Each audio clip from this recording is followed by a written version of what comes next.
friends, and welcome back to my channel, or welcome if you are new. My name is Jillian, and today, as you guys can see from the title, it is going to be 3 fall Dollar Tree affordable DIYs. Now, I am a no pro when it comes to crafting and doing DIYs, but I still enjoy doing them. The last DIY really didn't come out as expected, but it still turned out cute. So I hope you guys enjoy it. I got all my supplies basically from Dollar Tree. A few things I did already have on hand. And like I said, these are very easy, affordable, quick DIYs that you can do for yourself or maybe a loved one for fall decor. So let's go ahead and jump right into this Dollar Tree fall DIY. All right, sweet friends. So for DIY number 1, this is going to be the quickest DIY ever and also the easiest. Anyone can do this. So you guys are going to need 2 books. These are some hardcover books, and I just grabbed these 2. You can grab any books you guys find at your local Dollar Tree. And then you are going to need these rub-on transfers. Mine are in gold. I haven't seen them in any other colors. If you find it in another color that you guys would like, you can go ahead and grab that, but I only saw gold, so I grabbed the gold one. I also have some jute twine that I might end up tying them together. I'm not sure, but I'm going to go ahead and start this DIY for you guys. All right, friends, so the first step for this first DIY is just to remove the covers from the book, and it's so easy and simple. You just turn that cover inside out and you place it right back on the book. So you're going to just see the plain white cover instead of the original cover it came with, just like this. And I'm going to do it to both of my books, and once I am done, I'm going to go ahead and grab my little letters, the rub-on transfer letters. And at first I was going to put Hello Fall, but I didn't realize I wasn't going to have enough letters. I didn't have enough L's to do that, so then I decided just to put Fall Pumpkins. You can put whatever saying you want. I just chose Hello Pumpkin because that was my second option that I really wanted, so went ahead and did that. I would recommend, though, maybe placing it before you actually put it on, maybe even marking the spots, because you are going to see that my last L was a little too far from the first L, and then also my S was a little bit crooked. But other than that, I think it came out really cute. It was really quick to do. Also, make sure that you press it on really good, because if not, it'll be a bunch of spots missing. And also, these rub off really quickly. On accident, I touched one with my finger and it transferred onto my finger, so just keep that in mind as well, that they are very sensitive if you guys touch it. And then my puppy came in and she was trying to eat everything, and for the next few crafts I do move upstairs because of my puppy, who wanted to pretty much just eat everything that I was trying to do. But as you guys can see, I am just rubbing all the letters on and then peeling it nice and slowly.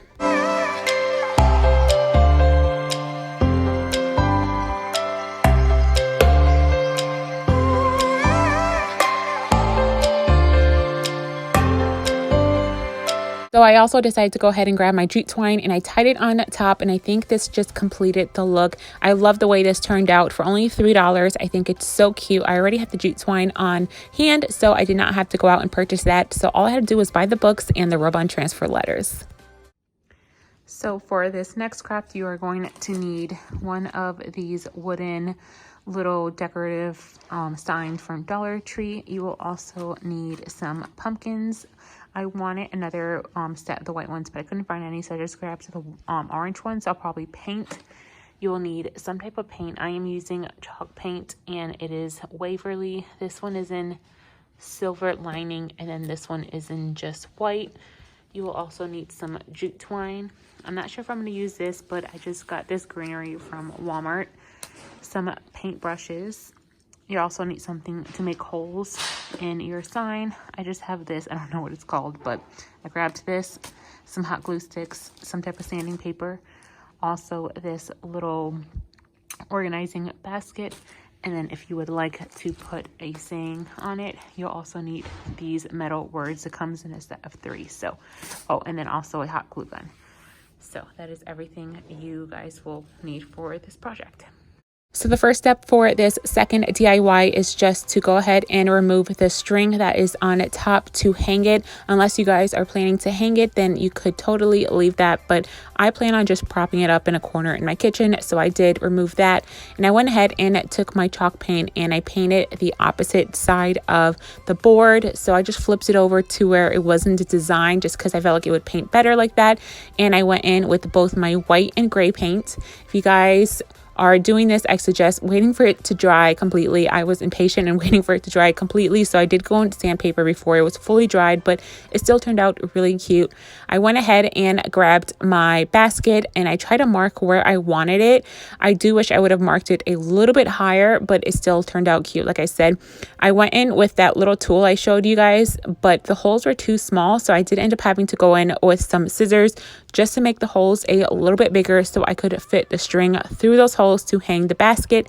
You can also use like maybe a nail and put the nail in that hole and just hang the basket off with that, or maybe even use some hot glue to glue it down. I just chose to use the jute twine to tie it down and it worked just fine. So I'm going to go ahead and string the string through and tie my basket on to this pumpkin, and then I'm going to go ahead and grab my leaves and also my pumpkins and go ahead and place it and mess around with it until I like the way it looks.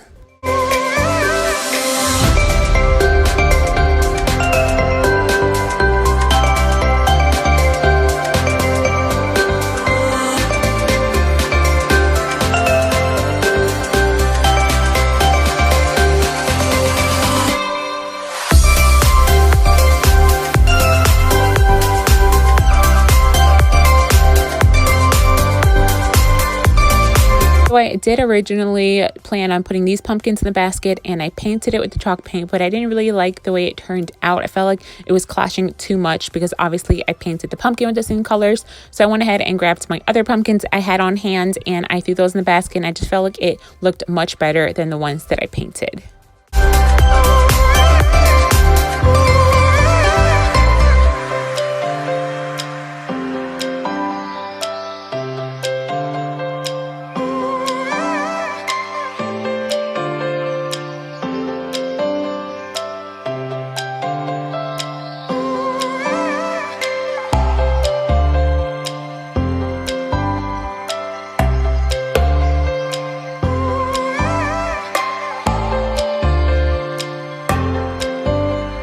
So after I was done putting everything in the basket that I wanted, I went ahead and grabbed some ribbon. I originally wanted some type of like buffalo check ribbon, but I couldn't find it. So I just used what I had on hand. I made a bow and then I went ahead and used a little bit of the glue from the hot glue gun and I glued it to the top of the pumpkin.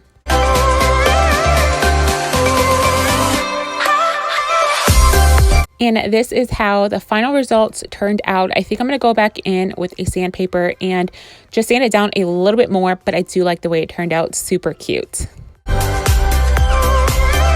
So for this last DIY, these are all the supplies you're going to need. You're going to need one of these pumpkin wired wreaths. You're going to need some type of ribbon, also some hot glue sticks and a hot glue gun, and then whatever you want to decorate your pumpkin with. So I have these pumpkins as well as some greenery, and these are all the supplies that you will need to make this DIY. So this is my last DIY. Now, it was not my favorite. I did try my best. I am no pro when it comes to DIYing. I actually love to craft and DIY, but like I said, I still have a lot to learn. So I just had high expectations for this one and I kind of just winged it. I didn't know what I was doing. But like I said, it did turn out cute. I used whatever I had on hand, which was these Walmart leaves. I also used some acorns and some cotton balls I had from Dollar Tree and also flowers. And I just pretty much played around with it. So if you guys have this pumpkin little wreath, you're just going to have to play around until you like what you see. I used some glue from a hot glue gun to glue everything down. At the end, I did go ahead and wrap some jute twine on it just because I think it looked a little too plain. But yeah, like I said, I tried my best. It did turn out cute, but I'll probably end up going back in maybe later and adding a few more touches just to make it look a little more full.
this was the final result for my very last DIY, which was the pumpkin wreath. Like I said, not my favorite, didn't turn out the best, but I still do think it's cute. I'll probably go in and fix a few things, maybe add some more, but overall I think it was cute. All right, friends, so that is going to end my 3 Dollar Tree fall DIYs. I hope you guys enjoyed it, and I hope you guys found a few ideas to maybe do some DIYs on your own. If you do any of these DIYs, please let me know, comment down below, or tag me on Instagram. If you guys have Instagram and you don't already follow me, I will leave my Instagram handle up here, and it's always in my description box as well. But as always, thanks so much for watching. I hope you guys enjoyed this video. If you did, please remember to give my video a thumbs up. Also, subscribe and turn on your notification bell if you haven't already. I would love for you to join my YouTube family. I love you guys. Have an amazing rest of your day, and I'll see you guys next time.